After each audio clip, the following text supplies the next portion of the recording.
Hello.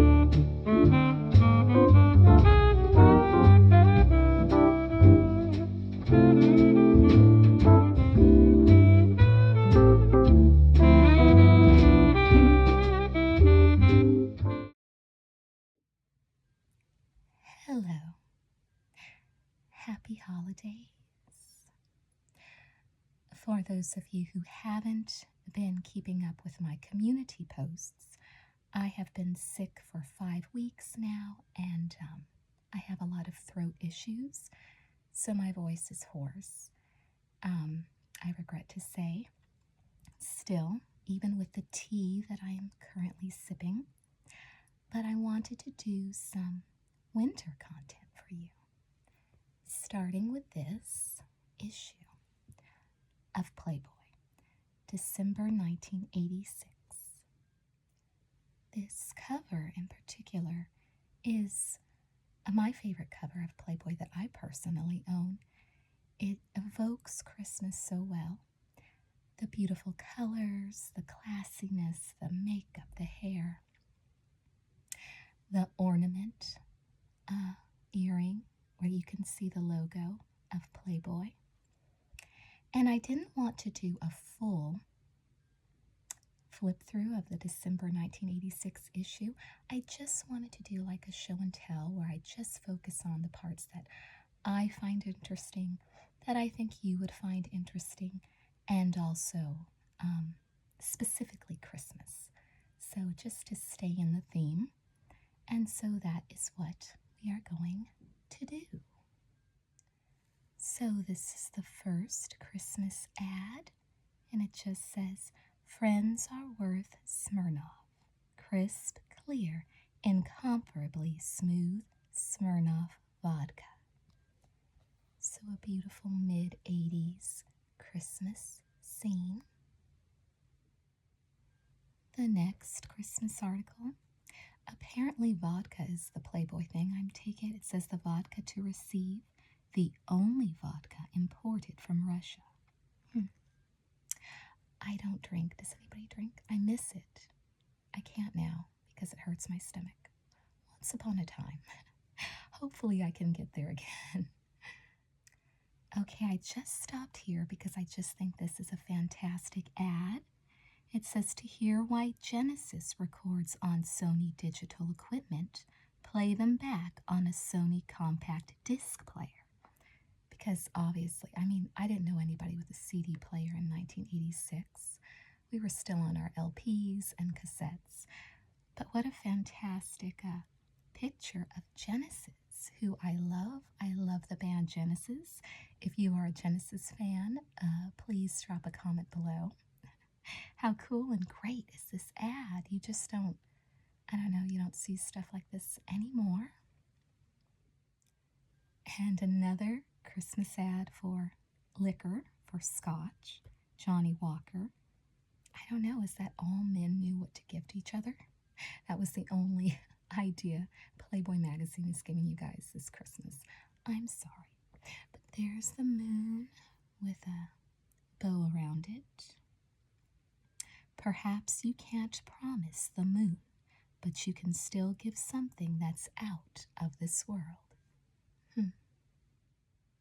So the next Christmas page is discussing what the great chefs are fixing at home for the holidays. So it has the menu of Michael Foley from Foley's Grand, Ohio, Printers Row, 1st Street, Chicago, Illinois, Gilbert Lacose, who works in New York, Paris, France, Miramonte Restaurant, Wolfgang Puck's Spago in LA. I've heard of that one.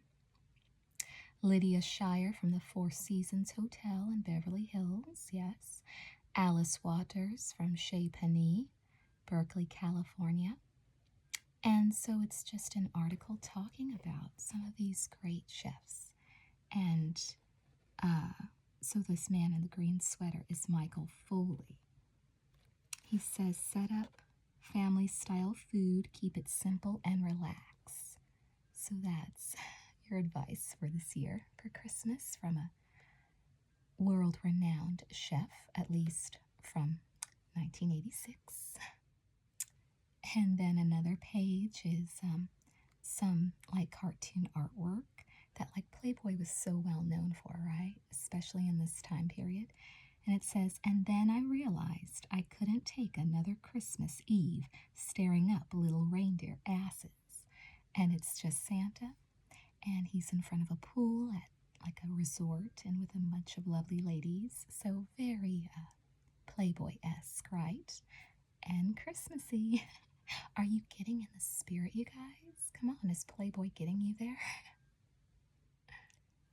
And then on this page, it looks like this is just a spoof, kind of like what you would see in Cracked Magazine or Mad Magazine. It says Christmas 1986 by Bob Bowes Bell. 'Tis the season to be in retail, and it just looks like a bunch of like made up gadgets that he wishes he could receive for Christmas, but I don't think these things really exist.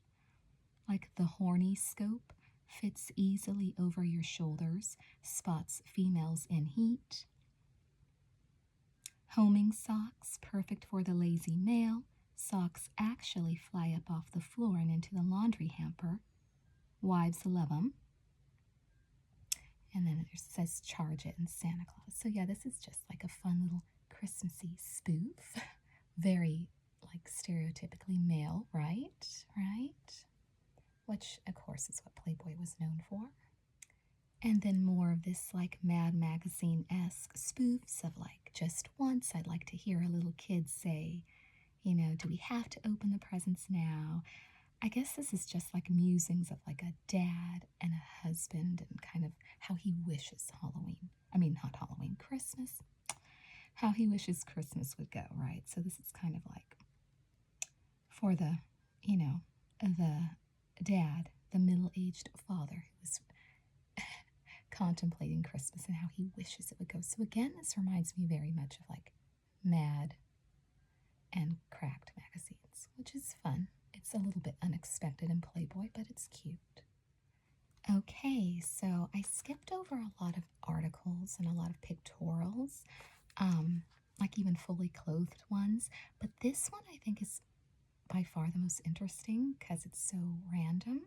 It's women of 7-Eleven, women who worked all across the country in 7-Elevens, who I guess wanted to be in this issue where they just talk about their jobs and then they pose. Some of them posed, I believe you're going to see, without clothes, and a lot of them with clothes.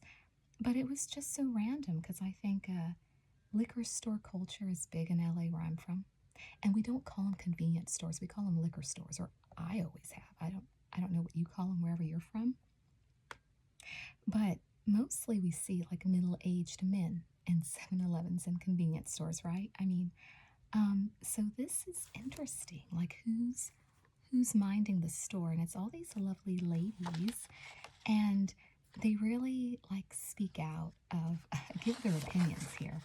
It's kind of like what we do now in social media, but they're doing it in an article. And of course with great hair and makeup and great little outfits and looking so cute. And I've never seen girls like this in a 7-Eleven, but it says like this one of them is, let's see, California. They're from California, New Jersey, Illinois, New York, Texas. And then one of the women said, it's not right that 7-Eleven stopped selling Playboy. It's the classiest. So they're talking up Playboy. They're doing this article, and I don't know why they picked, let's see. She says, issue a press release. We're doing a Women of 7-Eleven pictorial. Oh no, that's not what she said. That's what the, it says last April, the Southland Corporation announced that its 7-Eleven stores would no longer sell Playboy. Okay, so that's why they're doing it. Because apparently 7-Eleven said we're not selling Playboy anymore. So I guess the publishers were like, we're going to get all the hot chicks across the country, and we're going to give them a full article, full pictorials, and have them speak out and give their opinions. And all of them, when you read through here, they think that it's ridiculous that Playboy can't be sold in 7-Eleven anymore. And so I just think that was a cool idea, right? That was kind of a cool way to speak out against it, kind of protest. So, so it's several pages. So this is the first spread. So let's go to the second. So as you can see, these are the girls of 7-Eleven, and there is nudity, so it is blurred out. I'm blurring it out, but I guess this makes sense because Playboy always claimed to like the girl next door. They didn't always put the girls next door, trust me. I wish these were the girls next door, but that's what they claimed to do and what they claimed to like. Um, so kind of this, just kind of in the face of 7-Eleven, like we'll get the cutest girls that work for you because you won't let our magazine here anymore. And like one is saying, it's ridiculous. When customers come in, I tell them, sorry, we don't have magazines with beautiful women, but we do have magazines on guns and war and violence. Then I tell them where they can buy Playboy. Well, see, she has a point. She has a point. I personally would rather see Playboy magazines than ones with guns and violence and all that kind of stuff. I mean, to each his own, but it is weird the priorities that this country has. So, like, this stuff is supposed to be more, I guess, detrimental to society than gun magazines and stuff. But I think these girls were pretty, like, ballsy to actually pose naked for the magazine. But what a cool sort of thing. And just think, I wonder, these women, like, where are they now? They're moms, they've got kids. They could have grandkids at this point, which is crazy. Like, do they have a copy of this magazine and do they talk about how they stood up in protest and, did this and spoke out in defense of Playboy? I don't know. But I just think this article was such a great idea, I gotta say. So we are on the third page of the spread, and it says Dallas 7-Eleven clerk Suzanne Sellers above appraises the censorship hassle in colorful Southern fashion. It sucks. Playboy's been on the stand for years. I think 7-Eleven's just gotten uptight, cranky. They got their panties in a wad. And below is Tanya Phillips, and she's a part-time 7-Eleven clerk from Austin. She says those who want to read Playboy are going to read Playboy, so they may as well be able to get it at a convenience store. And she posed for the magazine. So this is just, I can understand people speaking up for it, but it's so, I don't know, intriguing to me that some of them wanted to pose nude. Not most of them. It looks like maybe 3 of them or 4. But yeah, I just think it's fascinating. This is one of the coolest articles I've come across so far in Playboy. So the next page, it does look like more girls posed without clothes, and it's still on the 7-Eleven article.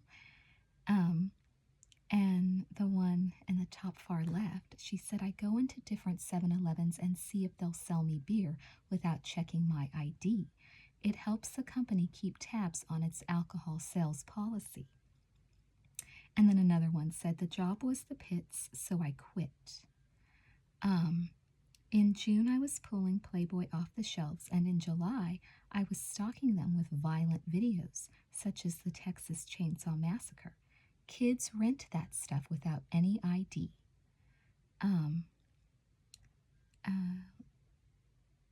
So they're just saying, so they're just talking about their experiences and griping about their experiences, like everybody gripes about whatever job they have. But the fact that they took the opportunity to pose fully nude for Playboy is just wild to me. It just kind of shows you, I don't know.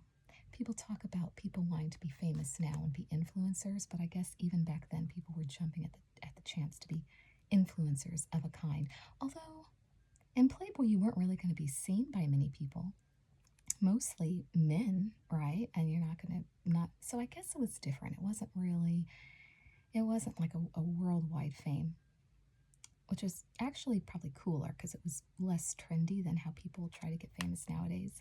But yeah, just hearing them gripe about their jobs and then pose fully nude, I don't know. I just think it's interesting. There's something just interesting about the whole thing. And we are not done hearing from the 7-Eleven employees. Okay, so this one, the one in the far left, she said she's a part-time 7-Eleven clerk and a full-time stripper. Okay, So, what do the two jobs have in common? Absolutely nothing. Stripping pays better. Oh, you think? One is an assistant manager at a Duluth, Minnesota 7-Eleven. Her only beef? The rude people who scream at me just because they're crabby. Yeah, I feel you. What's your name, Marie? No, Lori Marie. I feel you, Lori Marie. Finally, the one below, it's just saying, it's just describing them. The one in the cup she's holding, she has like one of those like big gulp, right? Ubiquitous big gulps. So yeah, just hearing them talk about this. I've never worked at a convenience store. If you've worked at a convenience store or liquor store, as you know, we call them in SoCal, drop a comment. I want to hear some of your experiences, or if you remember when this magazine was out on shelves, or if you remember when Playboy was pulled from 7-Eleven, because I don't remember that specific, thing happening. It wasn't like I was buying Playboy at the time. But if you have any memories, please drop a comment below. I'd love to hear. So this is Miss December. Her name's Lori. I was really disappointed they didn't take the time to make her look Christmassy. I wanted a Christmas motif, for Christ's sakes. But she was the then girlfriend of one of the members of Rat. Who here likes Rat? Drop a comment, I do. So I'm sure that's how she got the gig. But yeah, why not a Christmas motif? I love all the Christmas stuff in here. Come on. But anyway, this is Miss December. And we're not going to look at all of her pictures because, like I said, I'm kind of bummed out. It's not more Christmassy, but I had to share it with you because, as far as I know, do you guys know if she's still with a member of Rat from the band? I don't know. Let me know if you have an update on Lori. And here are some Playboy's party jokes, and I love the illustrations that are so well known at the time. And she's swinging on some Christmas bulbs, so that's giving you Christmas vibes, right? Okay, so now we're getting into it. It says the 12 stores of Christmas. From New York to Honolulu, Playboy shopped for a dozen of the niftiest presents money can buy. So everything from a Honolulu Harley Davidson. Carson Priest got a watch LCD color TV. It's a pocket watch LCD color TV. And a Bulgari.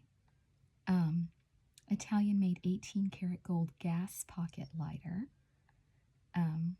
Going around $1,950 at the time.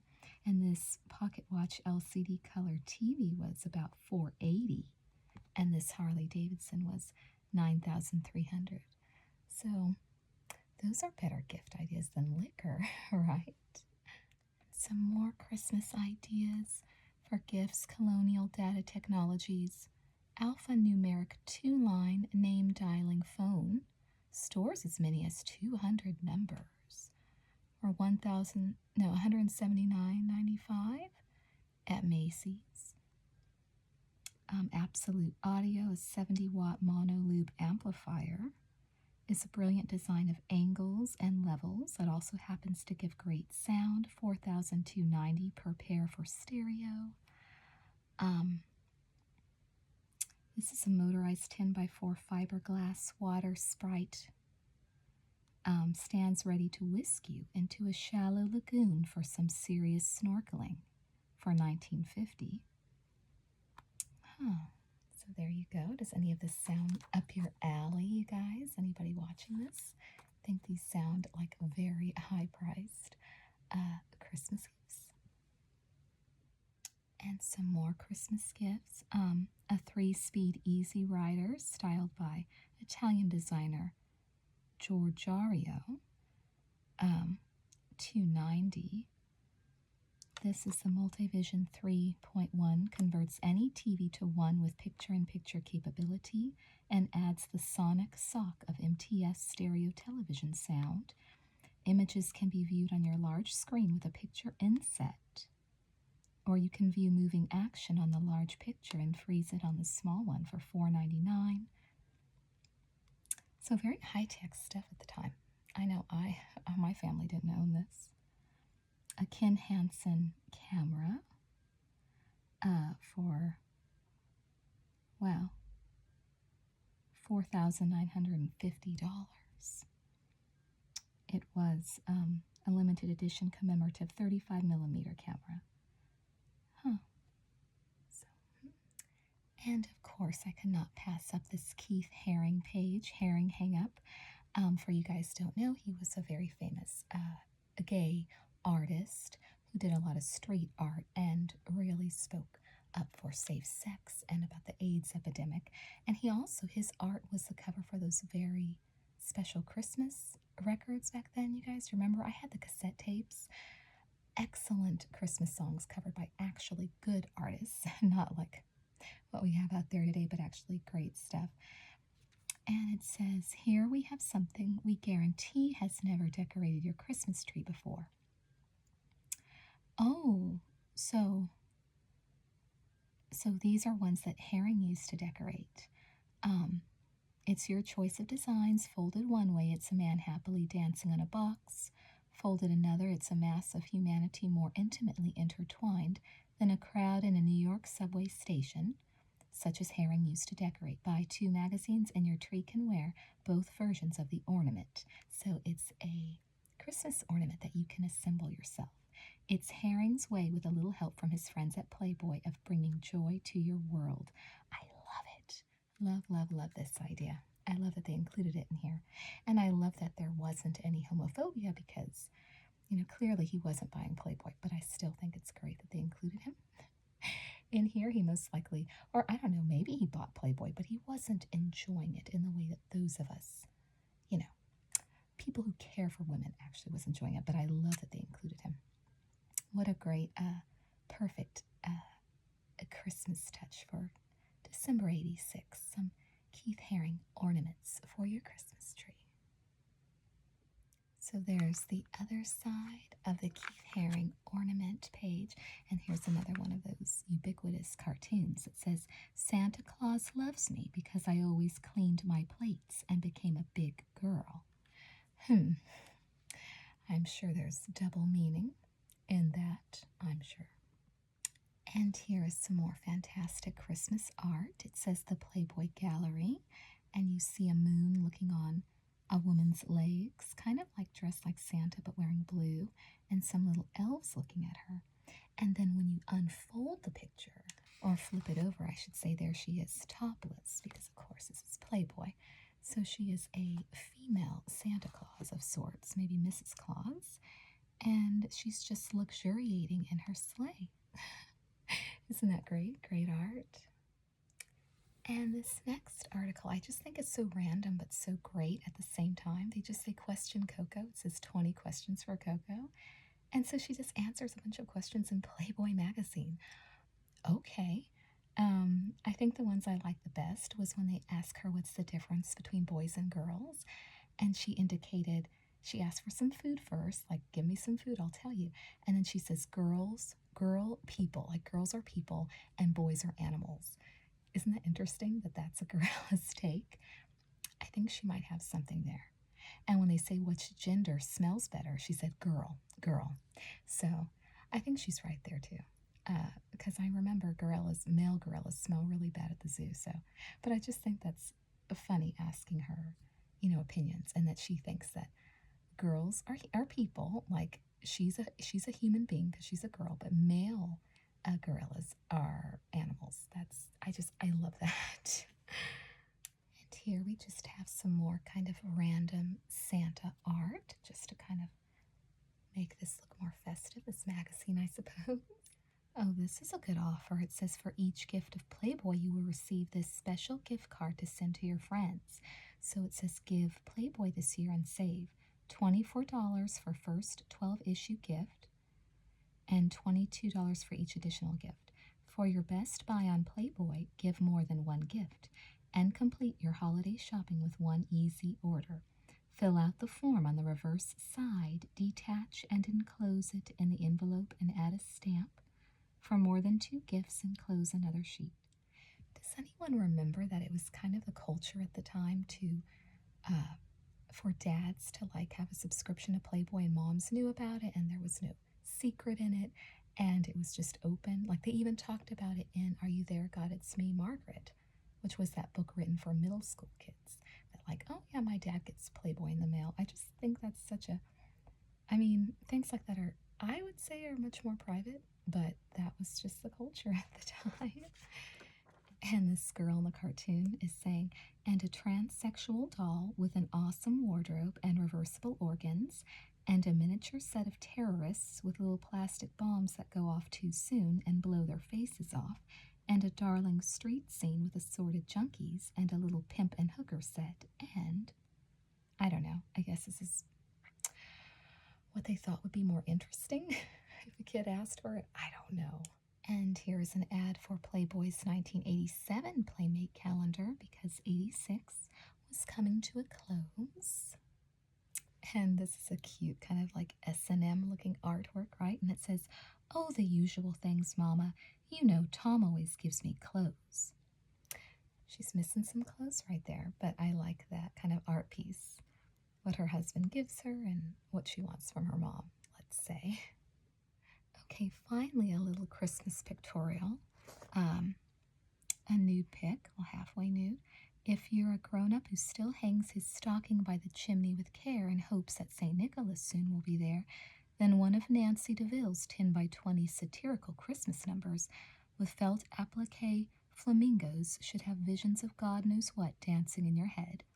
DeVille also sells other stocking styles, from a Beverly Hills Santa to one riding a rocket.